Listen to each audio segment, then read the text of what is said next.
board member Tiffany, and we are going to go see the heads of ODRC. Yep. And I might color my hair black like yours because I love it. And no, she's not. She's lying. I know. Anyways, we have a very serious situation. Her children. I'll be back in 45 minutes. Okay, James. Her children were able to visit their daddy. How long were they visiting? 2 years. 2 years. And then you filed a hardship. Yep. And we have been on the prison system, and they promised, even I three-wayed so you could hear one of them say that we would be able to get your visits, because when he was transferred to a different prison, yeah, they have taken away visits and even JPay, right? They take away everything. And your children are crying. They're having... It's been over a year since we've seen him. Since they've seen Daddy. And they are totally... They're acting up, right? And I might be able to get one of your little girls to film the testimony of how god-awful this is that she can't see her daddy. Yeah, every time the phone rings, she asks if it's Daddy. She sends letters and tells him to call and everything, but he's so emotional right now that he's just kind of given up. He's kind of lost hope. And so have we, because we've talked to everybody we can, wardens, everybody, and nobody wants to switch it. And they took me off saying I'm his co-defendant, which is not right. You can't let me visit him for 2 years and then get a hardship to get him closer to us, and then when he gets there, then decide I'm his co-defendant, which I'm not, and then say, well, you can't come because you're his co-defendant. I've sent numerous paperwork from everybody saying that I'm not, and the assistant warden still says that her decision is not appealable, that we will not get back on his visiting list, and he has 2 years left. Well, we're calling right now, and we're going to see what they say. Again, we're going to push on them, and then we're going to see them all. And last time we went to see ODRC, like I said, all the wardens were Skyped in if they couldn't make it. And James and I are going to tell your children's story because you're on our board, but you can't advocate for yourself. No. No, you cannot. And so this is out of order.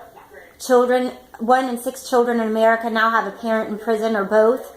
That 70% of them are having issues like your kids are now, and they're ending up in the system.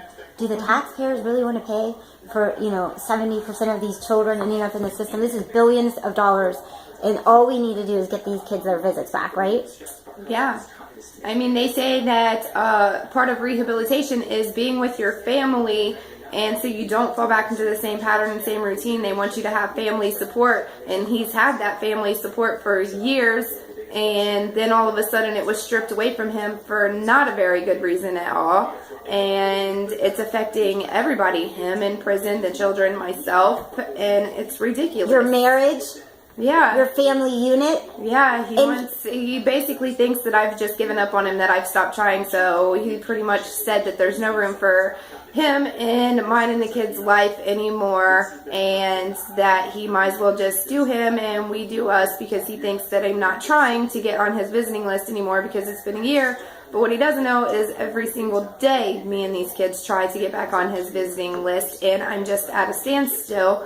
So basically everything's going to fall apart if we don't get back on there. The kids are distraught. They do bad in school. They fight with each other. They, because they're mad. They're resentful. Yeah. And they're taking it out. They used to go 3 times a month to go see him. For 2 years straight, 3 times a month. They looked forward to every weekend. They even got up at 6 o'clock in the morning because it was a 3-hour drive. They didn't care. They loved going.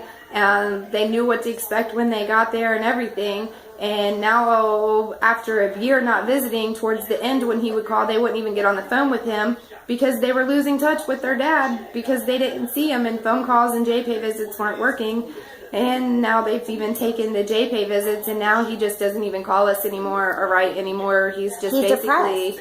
Given up, and every day we fight to get back in there with him. We're not going to give up regardless of what he thinks in there. We're not going to give up. No. So we're going to keep pushing forward and fight and talk to whoever we can. And the most important, he's in the Oasis Men's program, which is the brother to my Tapestry program, which is an 18-month intensive behavioral modification therapeutic community. Yeah, he doesn't get tickets in there. He's never been in the hole. He's been in prison for over 3 years. He's never been in the hole. He doesn't get in trouble. He does all the right things, and still they will not let us have visits. But yet there's people in there that's doing wrong things, and they're still getting their visits. So totally out of order.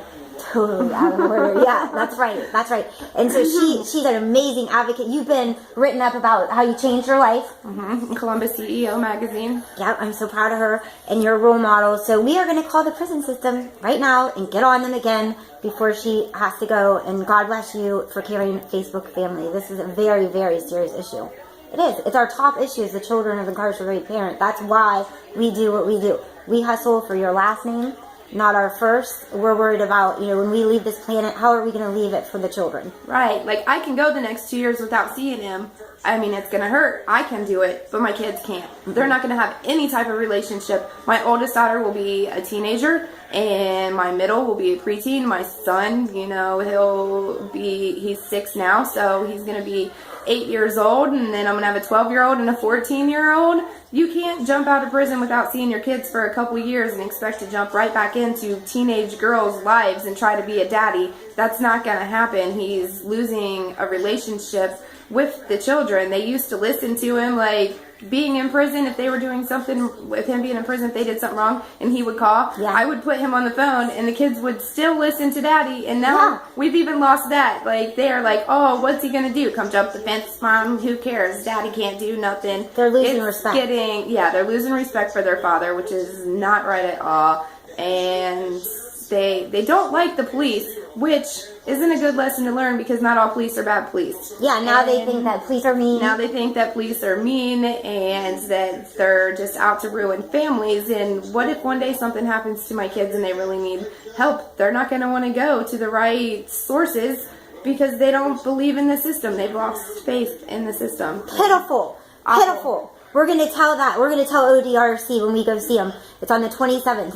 That the children are losing faith in the system. And our whole thing is we want community and police to be on the same page. We want peace. All right. That was, you worded that very well. Thank you for being a voice for the children of incarcerated parents. Now let's call them.